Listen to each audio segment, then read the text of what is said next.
Ada beberapa resiko ketika nama kita itu masuk ke slik OJK atau masuk ke daftar hitam. Dan pada kesempatan video kali ini saya ingin mengulas tuntas tentang apa itu slik OJK atau BI checking. Makanya simak terus sampai selesai. Assalamualaikum warahmatullahi wabarakatuh teman-teman semuanya. Pada kesempatan video kali ini saya ingin membahas yang namanya daftar hitam atau BI checking atau slik OJK. Terserah kalian manggilnya apa. Tapi kalau yang resmi itu namanya slik OJK ya, kepanjangan dari Sistem Layanan Informasi Keuangan. Nah, di sini saya ingin membahas tuntas tentang apa sih itu slik OJK, resikonya apa aja sih ketika kita itu masuk ke daftar hitam tersebut atau nama kita itu masuk ke slik OJK, dan beberapa unsur lainnya yang mungkin kedepannya bisa sedikit merugikan teman-teman juga, atau mungkin teman-teman juga bisa cari sebenarnya apa itu slik OJK yang sesungguhnya biar kita itu lebih berhati-hati lagi dalam melakukan transaksi pinjaman online ya teman-teman semuanya. Oke, di sini saya pengen kasih tahu terlebih dahulu sistem layanan informasi keuangan ini atau yang lebih dikenal dengan slik. Jadi, slik itu merupakan sebuah sistem yang mana setiap perbankan ataupun setiap fintech, setiap pinjaman online gampangnya itu akan selalu melaporkan datanya itu ke slip tersebut. Nah, baik debitur yang sering lancar pinjamannya ataupun debitur yang sering gagal bayar ataupun mereka itu kredit macet dan yang lain sebagainya itu akan dilaporkan ke sini. Misalkan nih kalian ya minjem kalian itu di perbankan, maka perbankan ini, nama kalian ini akan dilaporkan dari pihak perbankan ini ke slik tadi. Baik perbankan ataupun pinjaman online ataupun yang lainnya itu akan dilaporkan ke sistem ini teman-teman. Jadi misalkan nih kalian itu pernah melakukan pinjaman online. Nah, pinjaman online ini di aplikasi A, maka aplikasi A ini akan melaporkan nama kalian. Baik itu nama kalian itu bagus ataupun jelek ataupun kurang bagus ataupun jelek banget, itu semuanya akan dilaporkan ke slik ini.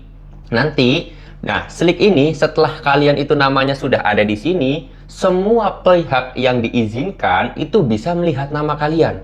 Kayak contoh misalkan dari Bank BRI, Bank BCA, Bank Mandiri, ataupun pinjaman-pinjaman online lain, itu bisa melihat nama kalian masuk ke daftar sini nih. Nama kalian itu bagus atau enggak. Nah, makanya nggak heran ketika teman-teman itu pernah melakukan galbay di aplikasi A, misalkan teman-teman. Terus kemudian kalian itu pengen melakukan pinjaman di aplikasi B atau aplikasi C. Itu aplikasi B menolak kalian karena aplikasi B ini melihat data atau nama kalian itu sudah masuk ke slik yang reputasinya jelek misalnya. Misalkan seperti itu. Ataupun kalian itu minjem lagi di aplikasi C, mencoba juga di aplikasi C, ternyata di aplikasi C juga ditolak. Kenapa? Karena aplikasi C itu udah melihat di slik ini, teman-teman. Begitupun ketika kalian itu pengen melakukan pinjaman di perbankan, itu sama aja. Itu juga bisa membuat reputasi kalian jelek itu di slik ini. Pihak perbankan pasti sebelum mau meminjamkan ke kalian ataupun beberapa pinjol juga itu akan melihat data kalian terlebih dahulu melalui slik tadi atau sistem layanan informasi keuangan itu. Itu yang dinamakan slik ya. Jadi gampang lah ya, gambarannya sudah ada, slik itu apa, fungsinya slik itu seperti apa, dan juga mekanismenya itu seperti apa. Jadi semuanya, data debitur ataupun data seorang peminjam ini atau nasabah ini akan selalu dilaporkan ke slik tadi. Baik itu dari perbankan ataupun dari pinjol, itu semuanya bakal dilaporkan. Ya, seperti itu. Baik datanya bagus ataupun jelek sebenarnya itu dilaporkan juga seperti itu. Sekarang kita udah paham tentang apa sih itu slik ya teman-teman. Lalu terus kemudian apa sih ketika resiko kita ketika nama kita itu sudah masuk ke situ dengan daftar hitam atau nama kita itu jelek di layanan sistem informasi keuangan tersebut? Dampaknya adalah atau resikonya adalah kita itu tidak bisa melakukan pinjaman yang ketat. Kayak contohnya di pihak perbankan. Mungkin kalau untuk pinjol ya, itu mungkin bisa-bisa aja aman ataupun bisa juga dicairkan oleh pihak pinjol tersebut atau pinjaman kita itu diterima oleh pihak pinjol tersebut itu biasanya ada yang terima. Misalkan kayak tadi kalian itu gagal di aplikasi pinjaman A atau kalian itu galbay di aplikasi pinjol A, terus kemudian kalian itu melakukan pinjol atau melakukan pinjaman lagi di aplikasi D misalkan. Di aplikasi D ini berkemungkinan kalian itu bisa cair juga. Tetapi berbeda kasusnya ketika kalian itu pernah galbay di aplikasi pinjol, terus kemudian kalian itu ingin melakukan pinjaman ke perbankan. Ini 99% ditolak, bahkan 99,9% itu ditolak. Kenapa? Karena pihak perbankan itu adalah yang lebih detail daripada pinjol tersebut, teman-teman. Jadi kalau misalkan kalian itu sudah pernah galbay di aplikasi pinjol, terus kemudian kalian itu mau minjem ke Bank BRI atau ke BCA atau BNI ataupun bank apapun, itu 99,9% ditolak. Seperti itu. Kenapa kok bisa gitu, Bang? Kan kita minjolnya kan, atau kita itu minjemnya di aplikasi. Kok di pihak perbankan kita ditolak juga? Kenapa?